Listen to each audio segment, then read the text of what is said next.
औरंगजेब आलमगीर और इसका भाई दारा शिकोह आपस में लड़े। जब जंग होने लग पड़ी, एक दूसरे के सामने आ गए, तो किसी ने दारा से कहा, दारा बड़ा फासिक और फाजिर गुनहगार आदमी था।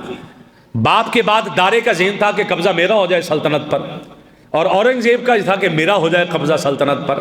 तो दारे को किसी ने बताया कि जा जंगल में चला जा, फासिक और फाजर और जानी और शराबी आदमी था, जा जंगल में चला जा, अल्लाह का एक बंदा बैठा वहाँ पर, अगर उसने तेरे हक में दुआ कर दी तो अल्लाह पाक तुझे ये दिल्ली का तख्त अता फरमा देगा। तो जाकर देखा एक बाबा मुसल्ले पर बैठा और मुसल्ला फटा पुराना, कपड़े फटे पुराने और चेहरे पर मिट्टी पड़ी है, हाथ में तस्बीह, सामने कुरान, सर पे टोपी, व बाबा जी अल्लाह अल्लाह कर रहे हैं। दारे ने जाके सलाम किया, सलाम करके कहने लगा, बाबा जी दुआ करो अल्लाह पाक मुझे दिल्ली का तख्त दे दे, बाप के बाद मैं हुकूमत करना चाहता हूँ। वो बाबा जी जो मुसल्ले पर बैठे उन्होंने सारा ही पहले दारा देखा, देखने के बाद उसका रवैया देखा, उसका अंदाज देखा, और आप मुसल्ले से उठ के खड़े होकर कहने लगे तूने दिल्ली का तख्त लेना है? जी हुजूर लेना है। आपने फरमाया तख्त लेना तो आजा बैठ जा मुसल्ले पे। दारे ने देखा भी ये तो मुसल्ले पे मिट्टी पड़ी है और हालत बुरी हुई पड़ी है, तो मेरे तो कपड़े गंदे हो जाएं। कहने लगा हजरत तुसी दुआ ही कर दे, आप दुआ ही कर दें। जब कहा आप दुआ ही कर दें, आपने फरमाया जा पुत्र फिर देखेंगे दुआ करनी भी है कि नहीं करनी। किसी ने औरंगजेब को बताया कि एक बाबा जंगल में रहता है, यही बाबा जिसके लिए दुआ करता अल्लाह फजल कर देता। औरंगजेब ने आकर सलाम अर्ज किया, हाथ जोड़कर बड़ी आजिज़ी से, लजाजत से, बड़ा तरला करके कहने लगे, बाबा जी दिल्ली का तख्त चाह रहा हूँ ताकि खुदा और उसके रसूल के दीन की खिदमत हो जाए, कुरान और हदीस लोगों को सुनाया जाए। बाबा जी समझ गए कि अंदर कुछ है, अंदर करंट है इसके, बस जरा तार सीधा करने की जरूरत है। बंदे के अंदर करंट है, मैं कुरान और हदीस की खिदमत करना चाह रहा हूं, मुझे दिल्ली का तख्त ले दें। और औरंगजेब आलमगीरी ने फतावा आलमगीरिया लिखवाया 500 उलमा से, जो आज हमारा शामिल सिलेबस है, हमारे वकला भी पढ़ते हैं उसे। फतावा आलमगीरी का कुछ हिस्सा वकला को भी पढ़ाया जाता, बताया जाता है, इस्लामिक लॉ है। तो औरंगजेब आलमगीर ने लिखवाया 500 उलमा को बिठाकर। ये बादशाह यूं किया करते थे, उलमा ने वेख के कचीचियां नहीं सी चढ़ा दे, 500 उलमा दरबार में और वो लिख रहे हैं, फतावा आलमगीरी लिखा उन्होंने। औरंगजेब आलमगीर रहमतुल्लाह ताला अलैह ने बाबा जी से कहा, बाबा जी मुझे दिल्ली का तख्त ले दें। तो आपने औरंगजेब आलमगीर के जुमले, अंदाज और उसका सारा अदब का तरीकाकार देखा, तो मुसल्ले से उठ के बाबा जी खड़े होकर कहने लगे, दिल्ली का तख्त लेना? जी लेना। फरमाने लगे दिल्ली का तख्त लेना तो आजा बैठ जा मुसल्ले पे। औरंगजेब ने हाथ जोड़कर कहा, हुजूर बैठने के काबिल तो नहीं है, जे तुसी कहंदे जे ते बह जाने हैं, जे तुसी कहंदे जे ते बह जाने हैं। वो दिल्ली का तख्त लेने के लिए औरंगजेब गया, बाबे ने मुसल्ले पे बिठा दिया। मुसल्ले पे बिठाकर बाबा जी कहने लगे, हाँ पुत्र क्या लेना? कहने लगे बाबा जी दुआ करे अल्लाह दिल्ली का तख्त अता फरमा दे।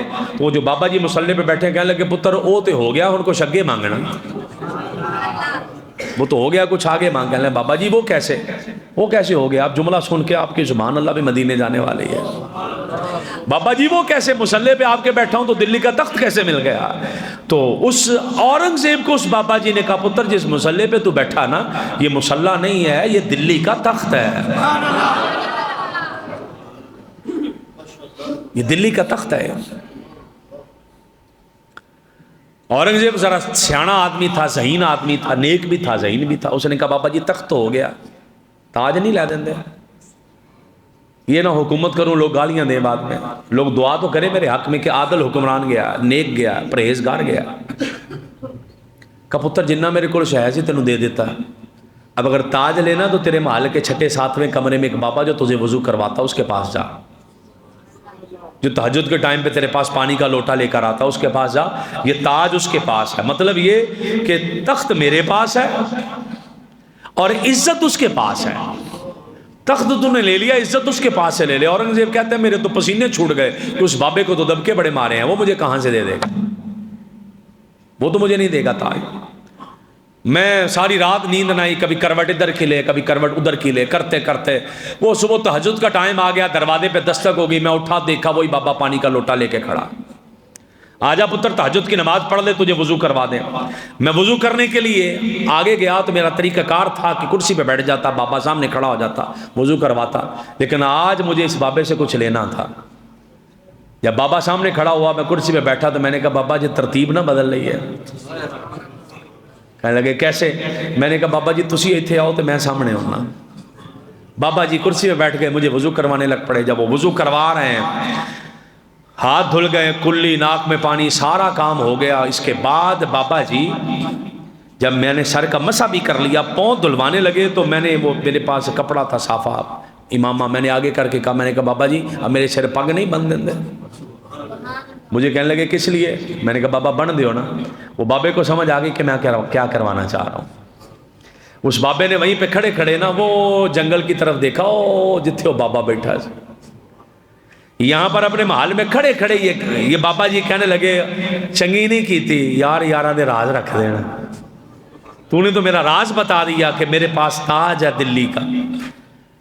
جب بابا باندھ رہا ہے دستار اور روتے روتے کہہ رہا ہے اس نے میرا پردہ نہیں رکھا، میں نے اس کا پردہ نہیں رکھنا۔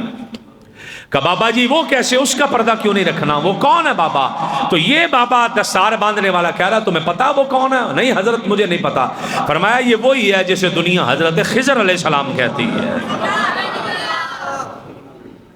یہ وہی ہے جسے اللہ پاک نے اتنا نواز رکھا ہے۔ تو